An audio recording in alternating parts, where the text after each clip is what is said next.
Welcome back, everybody. I'm Bruce. And I'm Pete. And this is the Commander Focus podcast everybody loves to be with. It's garbage or great. Garbage or great indeed. New name, but same delicious flavors.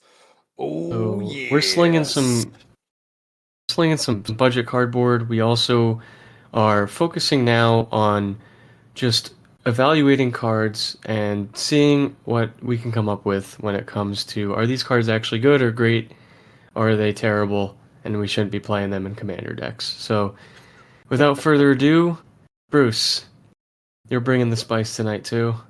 Well, I'm bringing new stuff. I'm the guy who likes to get. I like the new shiny things. Pete is the one who likes to go the old head stuff. The old head. You're the guy who goes to the antique store and goes rummaging around for like the weird stuff in the back corner, like it's all dusty and musty and stuff. And I'm like the guy who's like, ooh, shiny things. So we've got Kirol Attentive First Year is mine this is from the new Lorwyn Eclipsed. It's 1 and a hybrid Boros for a 3/3 legendary creature vampire cleric. Oh boy, listen to this stuff. Tap 2 untapped creatures you control. Cop target triggered ability you control. You may choose new targets for the copy. Activate only once each turn. All right. Ooh, Pete, what do you think of Kirol? So just to remind everyone, a triggered ability usually starts with the clause when, if, whenever, at. So when you get out of the way, this thing can trigger a lot of stuff. Enter the battlefield effects, leave the battlefield effects, any sort of ability that, Eminence, it triggers Eminence pretty good too. I hadn't thought about that. It's a vampire. Yes. It's a vampire, so it fits really nicely as, one of 125, 150 cards that, in Edgar. It's a cleric, which I really like, because you can trigger the old tutor for, like, stuff. Mm-hmm. There's a few of those out there hanging around, like Shadowborn Apostles. That would be kind of cool. Some sort of Mardu, demon deck or something. What I've really seen with this card, Bruce, I've seen this in draft. People have used it to copy a lot of the vivid triggers or a lot of the elemental triggers. Yeah, those are good things. Which is pretty strong. What I want to do with this and what you want to do with this is we want to copy things when we make tokens. And like, for me, I was thinking of, the Jolly Balloon Man or my favorite Jaxus. But I also was thinking about just standard ETB effects, like when you have a creature enter and draw a card, you can tap it in response and draw another card. And you can do that stuff every single turn. You just only get to do it once a turn, which I think is not that limiting for a clause. No. It's one of those things too where I'm curious as if you like flicker this thing and return it, if you're able to do it again. I don't know if that activate only once each turn is a stop sign or not, but regardless of that fact, it's a 3/3 for 3. That might do some interesting things as a commander and also more than likely be a 99 card. So there's a lot to like with this kind of effect. We haven't seen much of this in a long time. I think the last time we saw this was like with the artifact where you tap it and pay 2 and copy target triggered ability, Strionic Resonator. Yeah, Resonator. So I think this card is sweet for the same sort of reasons. I like it with Jolly Balloon Man. Having recently been killed by a Jolly Balloon combo deck, I was like, oh, that's gross. However, the one I want to play it with is actually Arabella or Ancient. Sure. So you can copy Arabella's a trigger upon entering combat with a whole bunch of other little things, and then you dome your opponent for a lot of damage, and then they die. So I kind of like it for that sort of approach rather than the some of the, like, you can play it for a lot of value. You can do a lot of really cool sort of card drawy things, but I kind of want to get people dead, and I think this card is really good at that because it's exactly what Arabella wants to do. It's kind of cheap and low and easy to land, and then out of nowhere gets people dead quick. Ishin is also in a similar vein because it copies triggers upon combat, so you could get other things now. And now you've added black, so maybe you can add a few other things that trigger, like make your opponents maybe discard cards or do other things.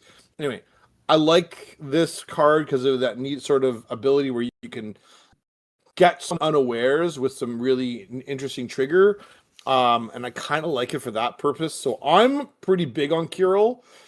I also like the fact that they're like sort of leading us towards the new Strixhaven set, which looks pretty cool. So the reason this is labeled like, called what it is, sort Hmm. of from a lore standpoint, is Yeah, there's a creature from Strixhaven, which is also kind of dope. From those of us who kind of like would like to see Magic move in the direction of having more universes within cards and sets after having I had a guess lot we'll of see. universes beyond. I Yes. don't. So I'm tempering my expectations, just for that reason.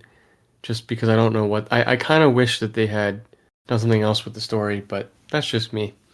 it's fair. No I problems just here. feel like my palate needs a cleansing after all the universes beyond we've had and Sure. we're going to get. So it's kind of refreshing as a little amuse bouche from Strixhaven. So Gotcha. So my so creature is a budget card from one of the like guild pack dual decks that they had back in the day. So Scorched Rusalka. Rusalka, yes. It's one red, it's a spirit, and it's pay one red, sack a creature. It deals one damage to target player, and it's a 1/1. Mm, I like this type of effect because it's a budget way to trigger a bunch of different things. It's a budget way to right. sack creatures for effects. It's a budget way to combo out an opponent against an opponent. And I like that it's clampable, that you can use Skull Clamp on it at worst case to draw Mm, 2 cards. And it's a agreed. spirit, so you can sack it for mana with what's that commander that makes spirits when you cast non-creature spells. Kai, But anyway, Kaikar. Kaikar? Yeah, yeah, yeah. Huh. I like So it I that it hits should planeswalkers too. It's a very budget card, so it's not that impressive, but it is, I think, good enough to be played in certain decks nowadays. right. So I should like this card. So I've just recently been fooling around with Ahsoka Tenacious Tactician, which is a Jeskai colored deck that produces tokens that I proceed to sack for mana or value. And so Scorched Rusalka should be something I like. And I'm right now in the midst of like fighting my initial urge because I saw this years ago because it was originally in the original Ravnica set. So it's like old as dirt. And it sat there and sat there and sat there, and I didn't think it was any good, didn't think it was any good. And now I'm looking at it and I'm like, is it? Is it good? And I'm kind of the I'm intrigued by what this old card could do for me, thinking that yeah, it's got applicability, whether it's in a goblins deck, and there's like goblins are increasingly viable because of the reemergence of them through Lorwyn Eclipse. I mean, they've always been a thing thanks to Krenko. If you need a way to turn lots of gobos into things, and then you got storm decks that make tokens with Kaikar and Soka. You've got lots of different ways in Boros to make bodies everywhere. You even can let you do that, right? My Mhm. problem with this is still that it's gate kept by that single red mana. And I think more and more as the game gets increasingly fast, there's no argument that I think we've talked about it before on the show. If you're following us for years, you've heard us talk about how we find things are getting ramping up. And so I like the fact this is cheap to deploy, but I don't like the gatekeeping nature of the single red mana because I thought it really holds applicability back. Now, I'm not going to say that you couldn't use it. There are definitely homes for it, and it's definitely a thing that, depending on the right home, do you want to run it? But I think my inclination initially would be this is a bad card, but it has potential It's corner bulk. application where I would pull it Yeah. out and say, let's try it. And I'd be quite prepared in my own mind to say, this is a very much an X factor in my deck. Is this good? And then see if I can make it work. Maybe it's going to be a great piece of tech because it's going to help you give you reach and ability to win the game. It could be that it's just a dud, and you're like, oh, this is not a Yeah. card I want, and you sub it out for something else. One thing that I will say, I want to test it out just a little bit and just see what's like its ceiling and floor. Because I didn't even know this card existed until a few days ago, which is a surprise because it's been printed like 4 or 5 times. Yeah, Um, I'm gonna say a little bonus for tonight. Changelings, right, from Lorwyn. Mm, There's a bunch of very solid Changeling-esque cards. There's Changeling Wayfinder, which I think is excellent. It's a 3 mana colorless 1/2 with Changeling. When this creature enters, you may search your library for a basic, put it into your hand, then shuffle. Better than a lot of the other effects we've seen in this 3 mana 1/2 understated card. The fact that this is a yeah, Changeling is excellent. It really helps a lot of those creature type decks that struggle with mana production, like blue white or blue black yeah. fairies, for example, or blue white Hmm. soldiers or blue white merfolk. I think it's great.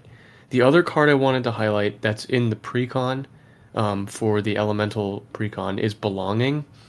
It's 6 mana, and when it enters, it's a 6 mana 6/6 that creates 3/1/1 colorless shapeshifter creature tokens with Changeling. So Ooh, it makes 9 power worth of stats for 6, and you encore it for 8. yeah.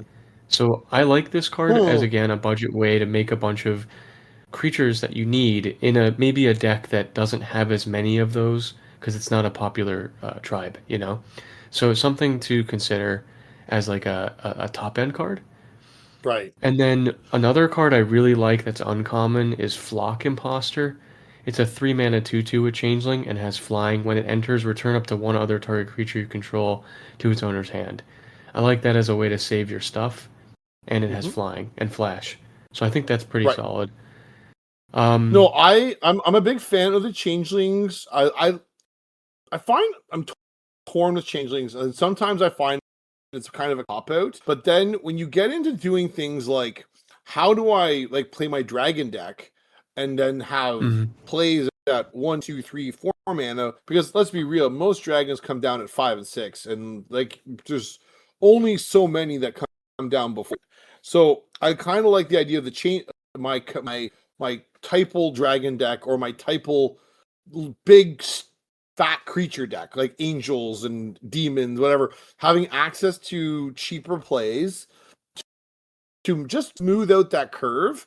Otherwise, like if you and I, you're like me, you probably sat down and played a dragon or an angel or a demon deck, and it feels really rough. If you don't hit your ramp and like be able to get to 6 mana to start resolving good creatures types in your type, then you're kind of skunked and the game falls apart The before you really get going. the So, other issue that I've had with because I've built a lot of different typal decks. I had zombies, I've had soldiers for a long time, I've had merfolk, blue white.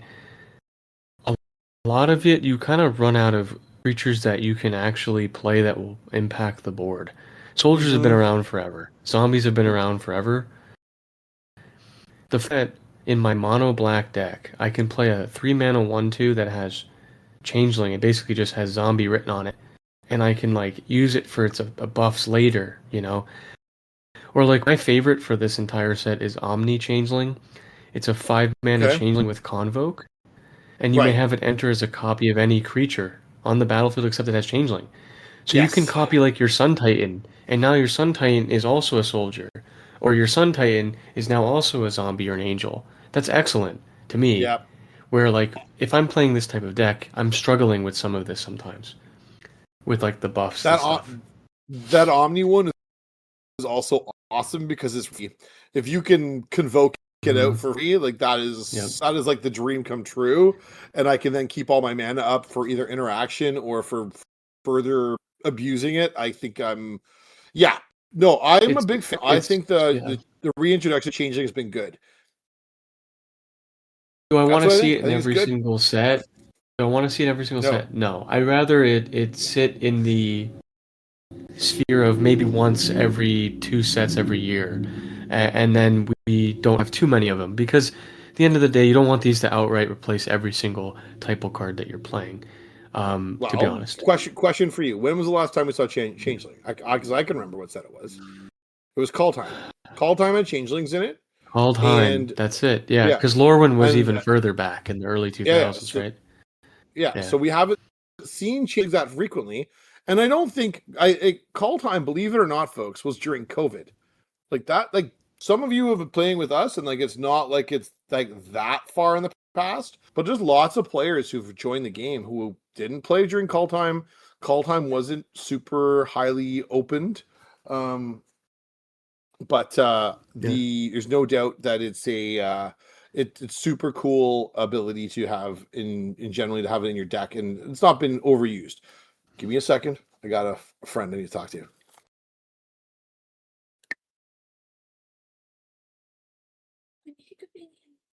Really hurting my collar. My collarbone's going up. Get some water and drink out of the backside of the glass. So if you want to lean over, because it's about letting the oxygen in, because that's what it is. It's yeah. I'm sorry, he has the hiccups, so we have to sort the hiccups out. That's all right. We'll just edit it out. All No right. problem. Yeah. All Well, right, that's a good place to move on then. Absolutely. Okay. What do we got I guess here? I'll start. So this card is old. Please. This card is from the Oh, dark. it's from So my time. I remember this sort of it's stuff. okay. Okay, go Preface for it. with it's only been printed literally one time. It's $6, and its art will probably never be reprinted because it's from a different time. Let's just say that. You don't say.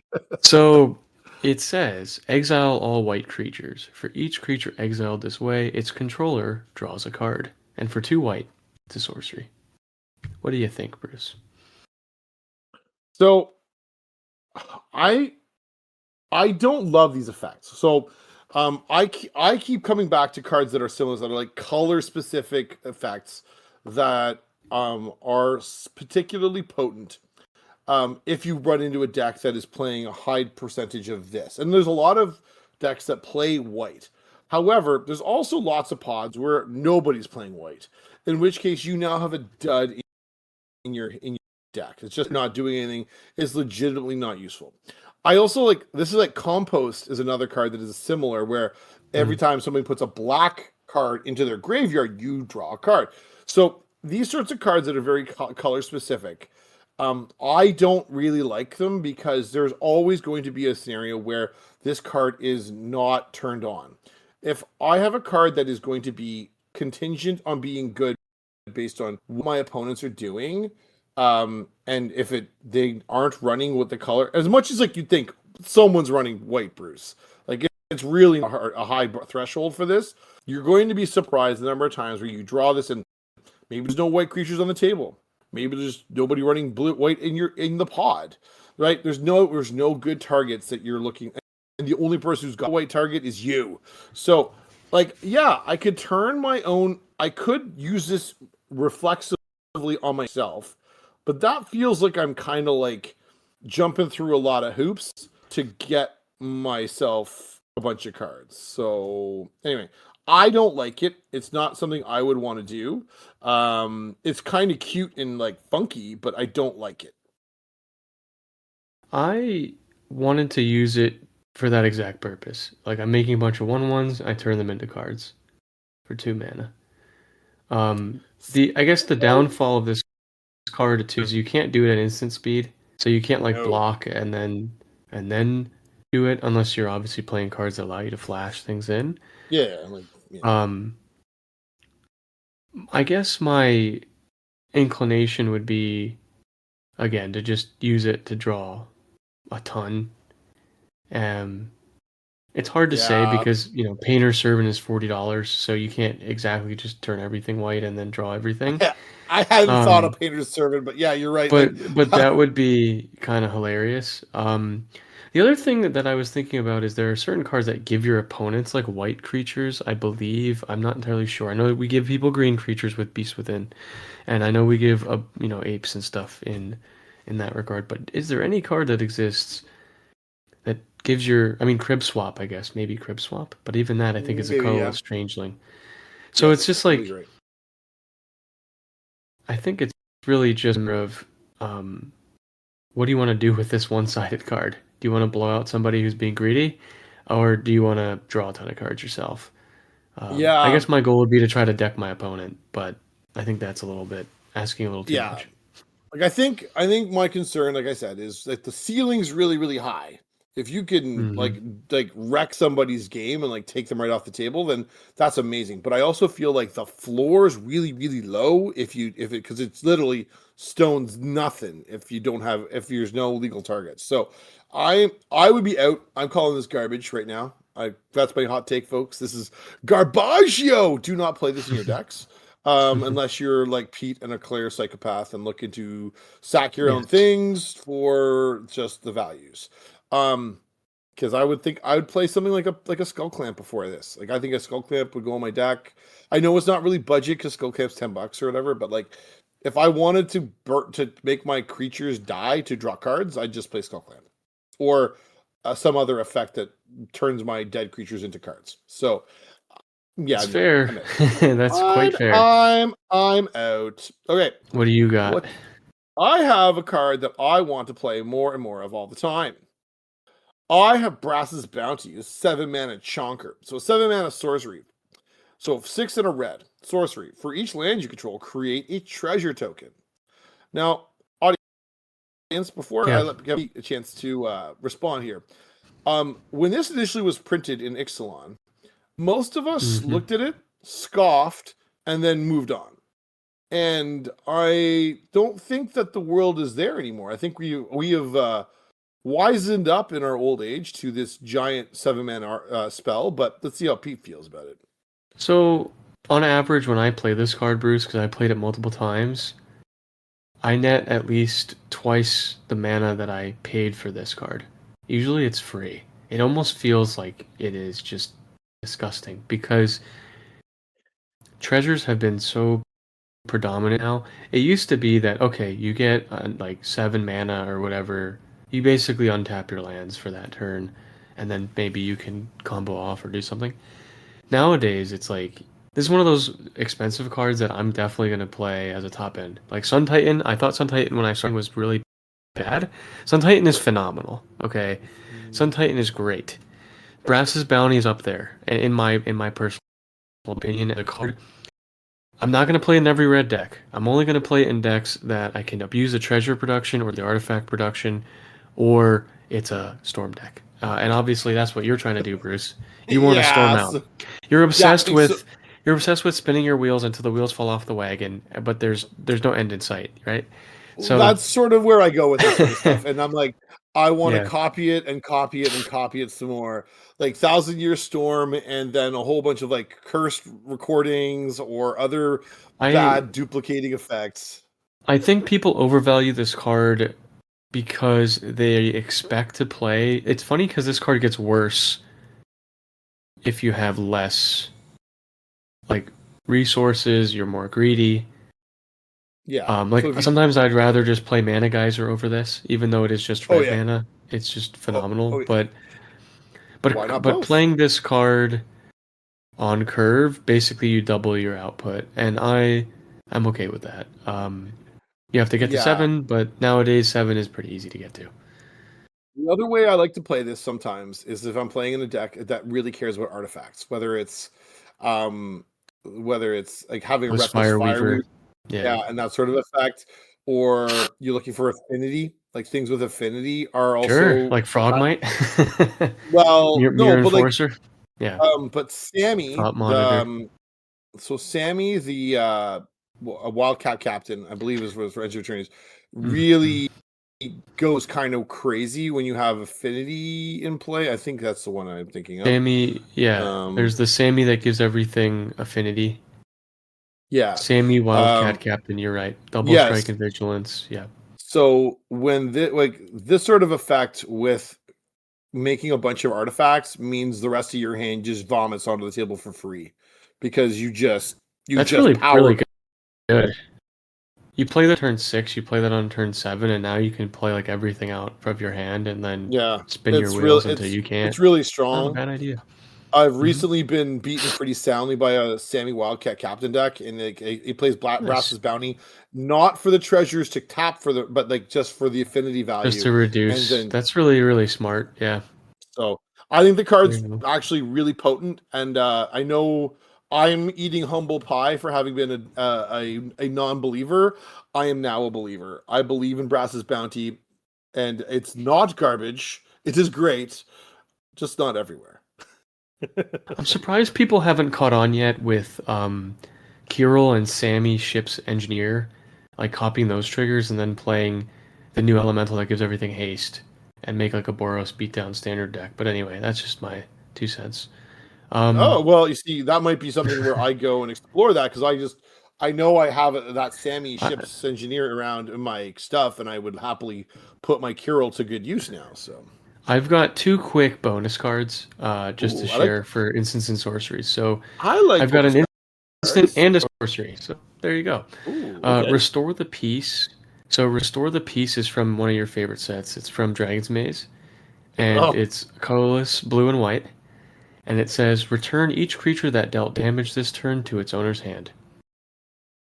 And its flavor text is awesome because it says, you can always count on the yeah. Azorius to ruin a party.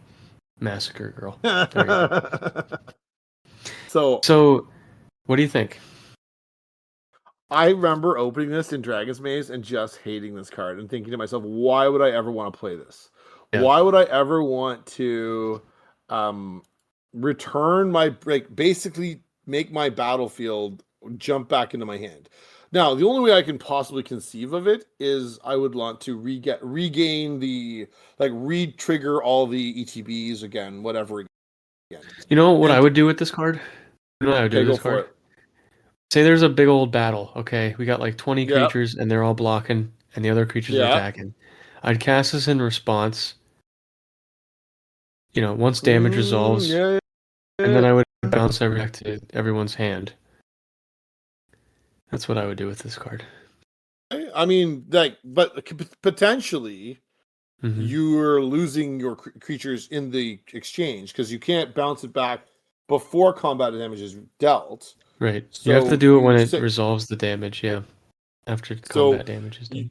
you could be looking at a scenario where, like, let's say you're a token deck. No, that doesn't help you. Like a bunch of You know small what's creatures. Like brilliant? I'm thinking, First strike in this is brilliant because you could have like oh a yes. smaller board.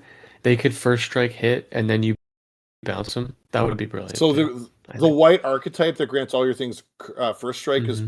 would be really really kind of crazy with this, and if you have some sort of trigger that is contingent on dealing combat damage, I'm thinking things that like result in like you creating treasure tokens or creating Hmm. like I mean I recognize you could play the Enduring Curiosity, the blue one that or coastal piracy sort of idea, Hmm. but like that's kind of like pie in the sky there. I'm thinking that's like a lot, but you could probably get ones like a trigger for getting a treasure or getting a some sort of trinket out of it, and that would be really quite potent. So um I have long poo-pooed this effect, thinking it was terrible, and I'm cursing it mightily when I opened it in my packs. The fact that you are like, yeah, like I could see an environment where I'd want to play this, and your opponents would never, ever see them in a I million years. Like, I like there's lots this. of things Yeah. telegraphed. Yep. I one last point, and then I'll do the last card for the bonus, and then we'll move on to the last section here. But I would also use this in a deck where I maybe only have one creature out most of the time. I'm slow, I have like a brawl out there, or like I have that giant that whenever you cast instant sorcery, draw a card. Something Yeah. where it's like the deck is slow, or I'm super aggressive. Like I could see this being at the both ends of the spectrum. I'm trying to tempo out my opponents, right? We're swinging at each other the whole game. They swing at me. They hit me for some damage. They hit my opponents for some damage. I play this card after combat or at the end of their turn because it's if they dealt damage in any point Yeah. in any facet, which I like. So anyway, not to beat the dead horse here. The next card I just used at a very hilarious moment with my buddy. It's called Echoing Equation. It's the backside of a creature from Strixhaven. So it's 3 colors and 2 blue. Choose target creature you control. Each other creature you control becomes a copy of it until end of turn, except those creatures are not legendary if the chosen creature is legendary. This is hot. This is good. And people miss like people saw this card in Strixhaven and thought it was not great. They thought, oh, why would I want to do it? Because everyone's focusing on Hmm. the front portion of it as the 3 mana 3/3 that can be a 8/8, An I 8/8. think.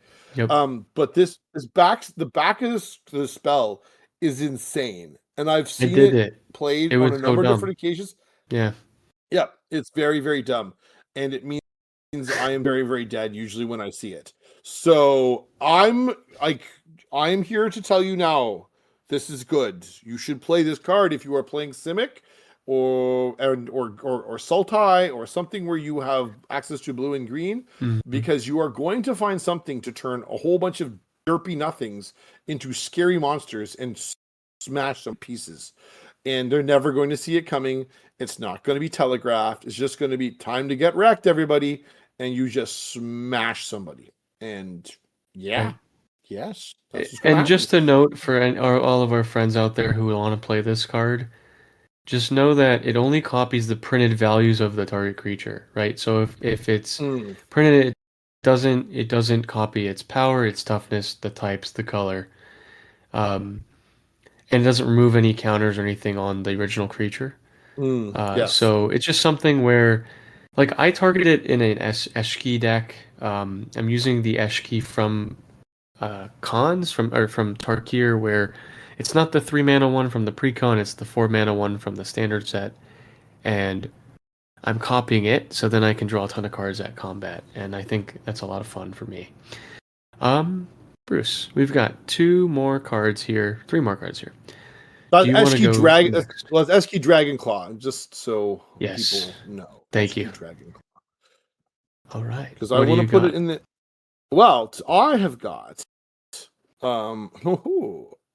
Mhm. Yes. So this one, I was listening to another podcast because I listened to many podcasts. And they were ranking different Phyrexian arena style effects, and they talked about this one, and one that I sort of had like. It was kind of a hot topic to discuss right after it released in its set, but kind of has faded into the background. People may not remember it or only play it in constructed standard environment as you're looking to do the thing. So this is Unholy Annex, and the other half of the card is Ritual Chamber. So it is a room. So it's got two sides to it essentially. You have a 2 and a black for an Unholy Annex, which is an enchantment room. It says at the beginning of your end step, draw a card. If you control a demon, each opponent loses 2 life and you gain 2 life. Otherwise, you lose 2 life. And then Ritual Chamber is a 3 black for, and then it says when you unlock this door, create a 6/6 black demon creature token with flying. Mhm. So, Pete, what do you think of Unholy Annex Ritual Chamber? So two things came to my mind. Changelings again, because of course it always goes Yes. back to changelings. But there are also 62 legendary demons. Mhm. However, some of them don't have black in their identity. That's okay.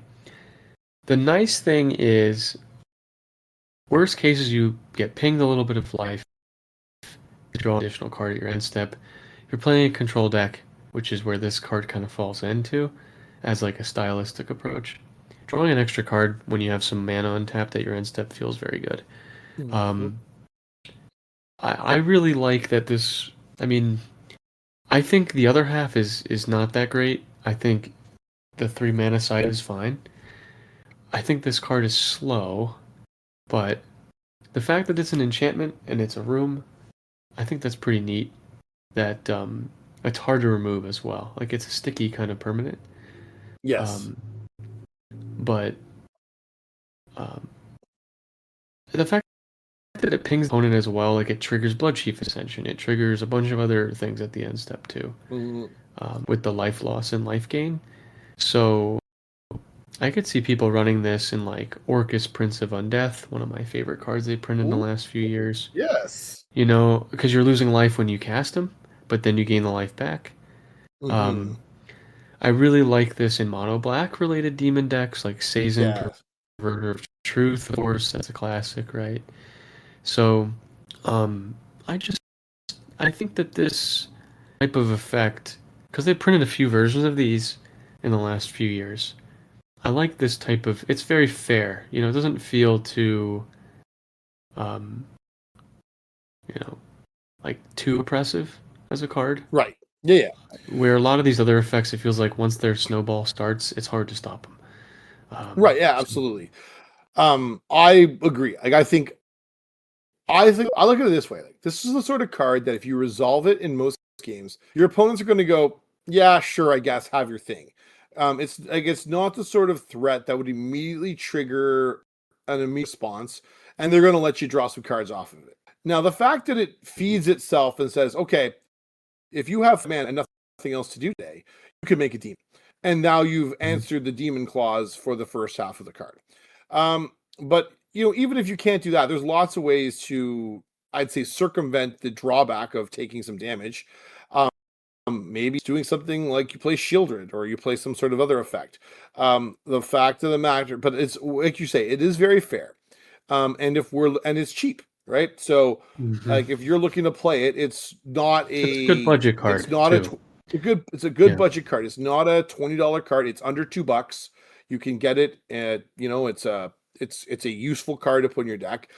I also would say it has a friend that it partners with really nicely in Demonic Council, which is a tutor Hmm. that looks for demons too. So if you can't, so Demonic Council is one in a black, and it says you can go find a demon, and if you can meet Hmm. Delirium, you go and get to go tutor up whatever you want. Now, Hmm. if you need to get the demon to meet the demon clause for your unholy annex, then you can go find your demon, whatever it is you want to get. It If also some partners well with the speed demon. It Oh, triggers the speed demon, which I think is really funny, flavor agreed. text wise too. Yeah. So I think there's kind of like a little package, like demonic package of things that are kind of neat and kind of fun that aren't going to like make everybody like lose their mind at the table, going, "Oh my goodness, you Hmm. got all this cool stuff." But they synergize well together. They play well, but in and of themselves, they're useful things. So I kind of like Unholy Annex, and I'm pretty okay with it. Yep, I agree. I got two final cards to share. So we've got Mirror Mind Crown. This is from new Lorwyn set. I think this card is going to go up in price eventually. That's my local spec. But here, let's read this out. So it's four colorless and it's equip two. So equip cost is not too bad.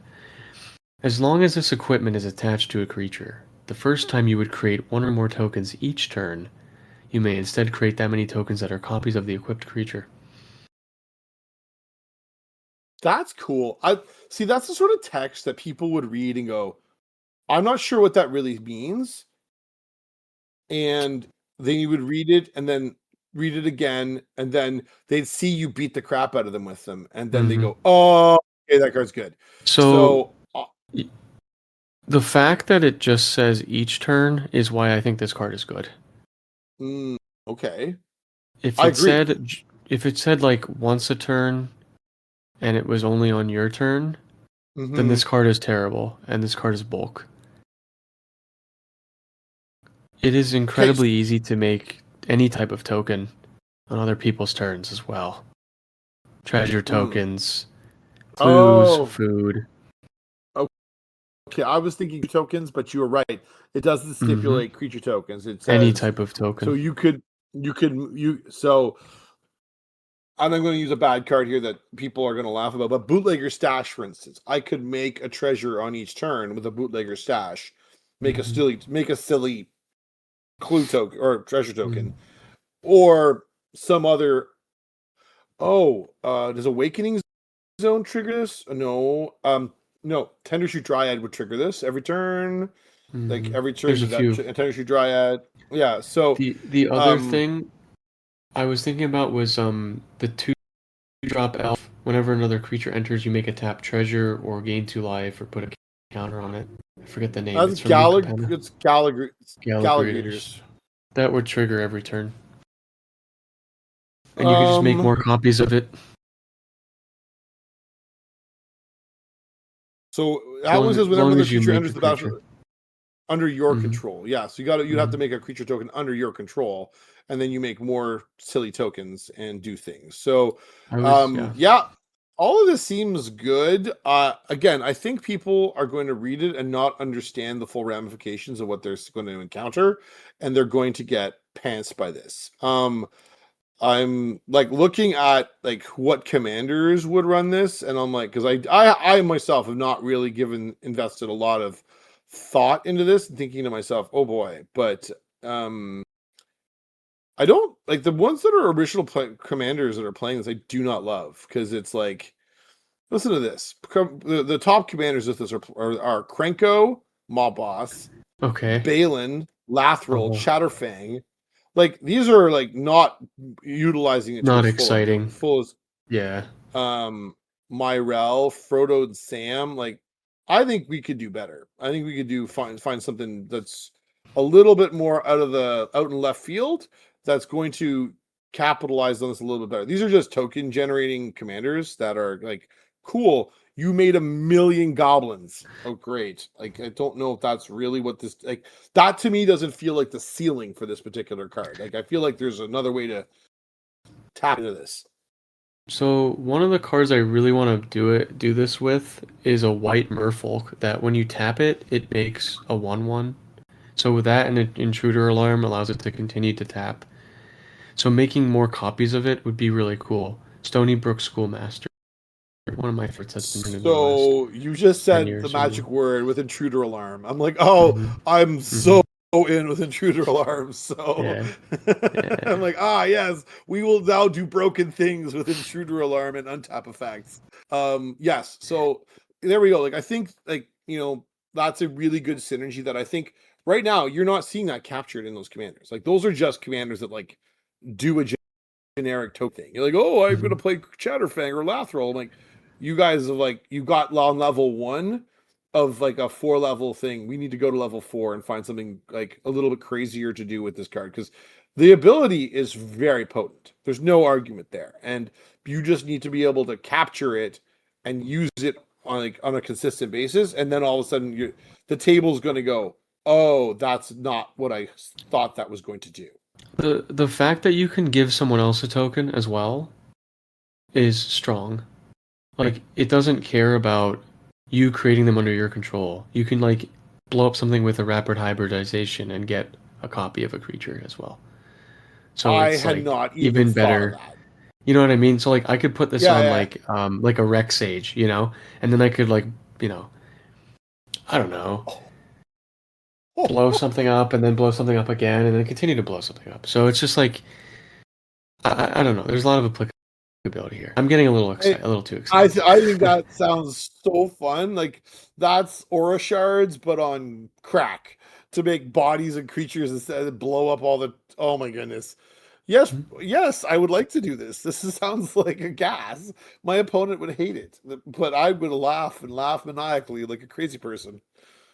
So my last card, we might have featured this a long time ago in the cycle, but there's a cycle called Planeswalkers Blank, right? From Plane Shift. So this card is Planeswalkers Scorn. It's 2 colors and a black. And then it's 3 colors and a black.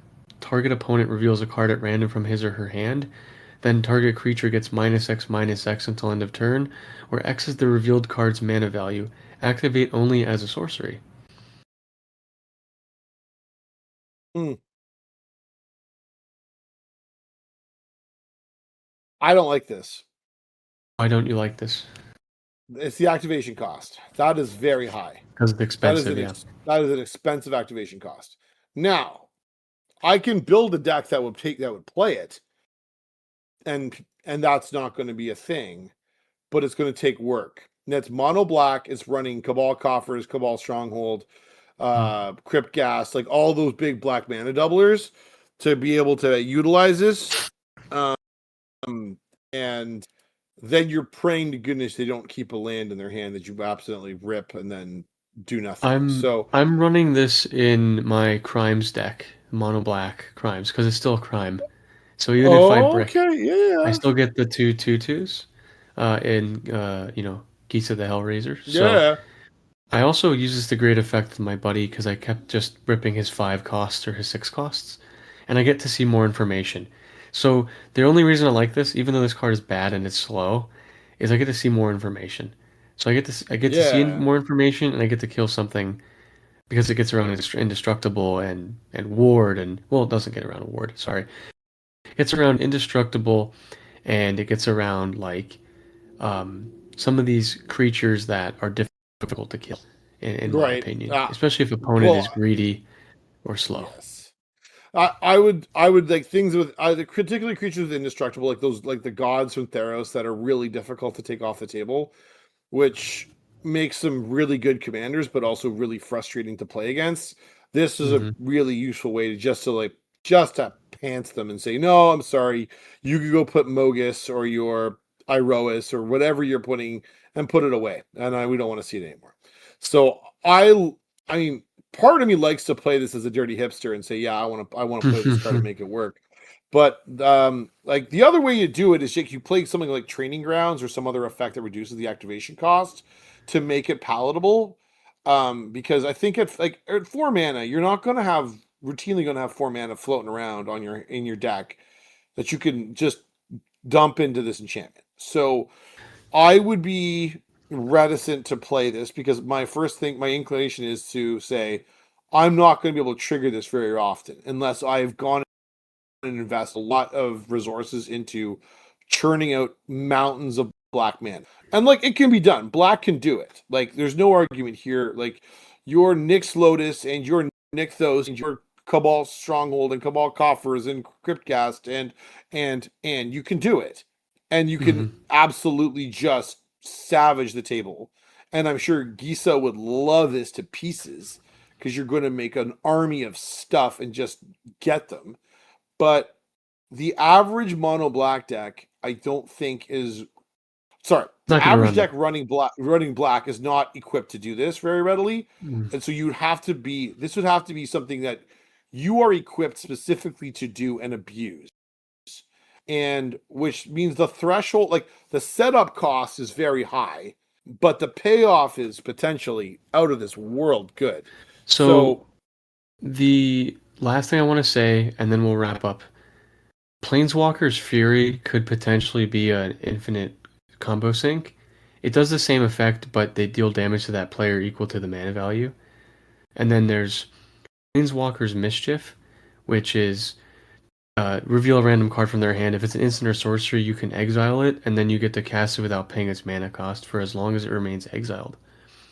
At the beginning of the next end step, if you haven't cast it, return it to its owner's hand. I like that to disrupt control players, and the Mischief I like the Planeswalker's Fury I like as a way to infinitely kill somebody with their own see, cards in their hand. I like Fury better, and I want Hmm. because it plays with Zerda better. You can get it with Zerda, Hmm. and Hmm. you can make it palatable.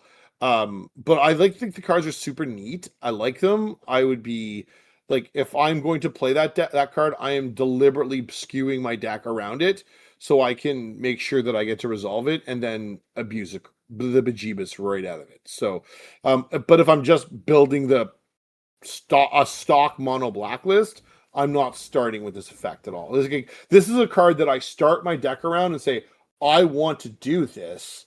How do I do this? And it leads me in a different direction than I'm building a mono black commander and my mono black things, right? Like, does that make sense on how that Hmm. construction process Hmm. goes? So, Yeah, well, because the card is very limited. Uh, yeah. you know, it's So, it's it's not exactly like an open book card. So yeah. Other than that, Bruce, I'll see you next week. yeah, indeed, my man. It's been good. I've enjoyed talking cards with you again there. So thanks very much, everybody. Have a good week, and we will talk to you all again soon. Thanks very much. Bye. Be safe. Peace. Take care.